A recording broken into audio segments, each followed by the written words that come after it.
આશીષ સાહેબ ફરક કરીને સ્વાગત માટે સ્વાગત માટે કે એને ખુલાર નથી કઈ નથી મેં પેશન્ટ ખુલાર બોલ્યા છે એ નામ નથી બોલતો તમારા સમાજને અપમાનિત કરવાનું કામ કરે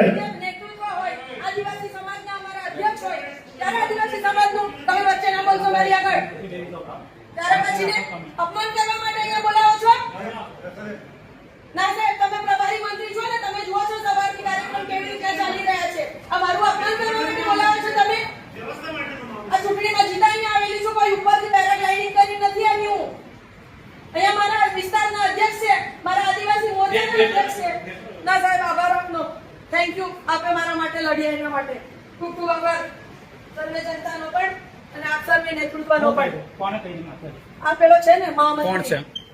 આશીષભાઈ પ્રમુખના આધાર ઉપર જ કીધું હોય ને ભાઈ રહેવા દે ને ચાલો પ્રમુખના આધારે જ કીધું હોય તો સાહેબ આ વસ્તુ ખોટી છે બંને વડીલશ્રી ઈશ્વરભાઈ આપને પણ વિનંતી કરું બાબતભાઈ સાહેબ આપને પણ વિનંતી કરું સંગઠનના લોકો જિલ્લા પ્રમુખના માર્ગદર્શન હેઠળ જ આ બધા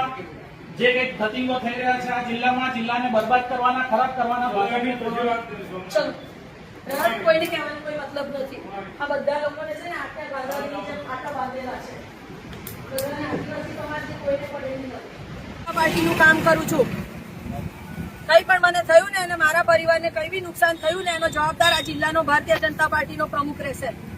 મારી સાથે વાત કરવા આવે ને તો એવા લોકોને ધ્યાનમાં રાખીને એ લોકોને તડકાવવામાં આવે છે ગુસ્સે એ લોકોની સામે એક્શન લેવામાં આવે છે ને એવા લોકોને